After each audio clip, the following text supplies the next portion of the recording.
we are still together with you. We have talked.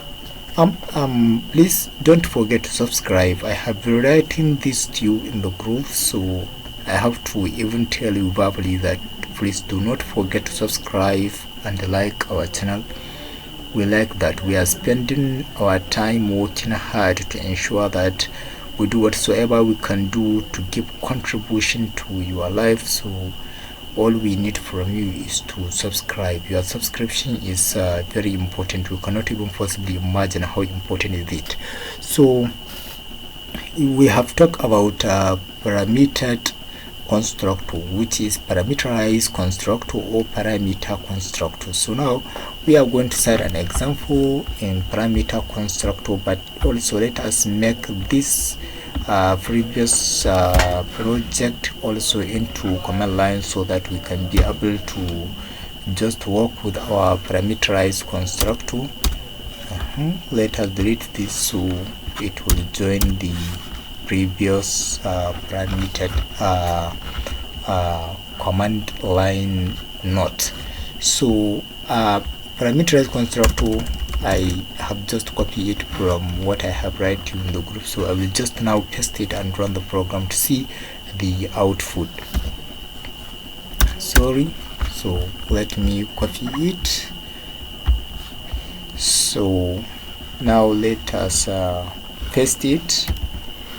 So wow, an error.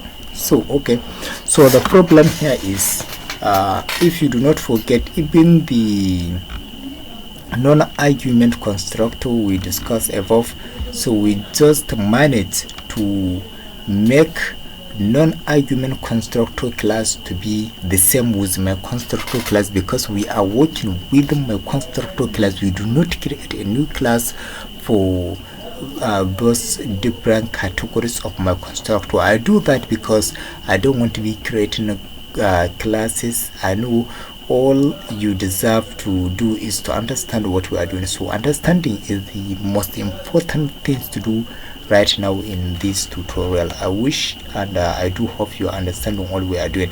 So let us change the class name to be the same. This employee to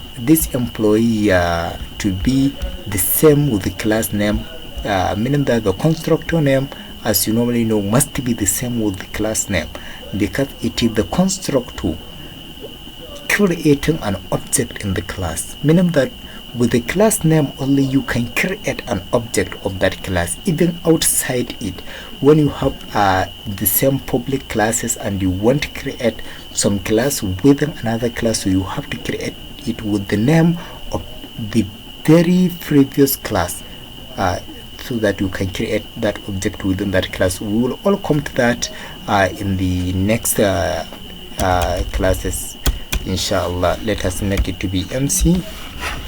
Let here to be MC. So we have now all make it to be MC. So let us since we turn the class name to be the same now, or just let us make it, no problem.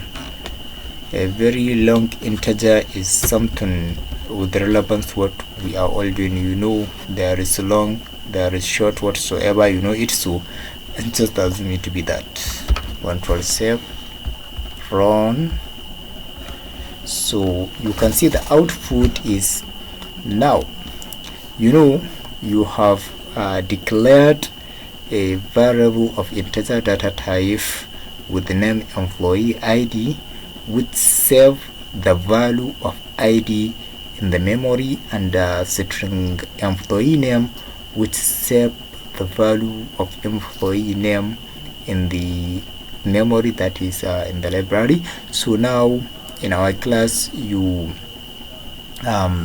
just construct that integer data type with an ID and string name, while we use this keyword to call or link our employee ID and employee name, which we have a void info. You know, void return a value, so it do return the employee ID and employee name.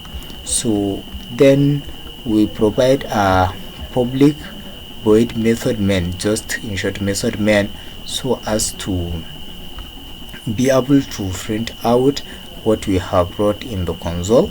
So you can see we have created a two different object.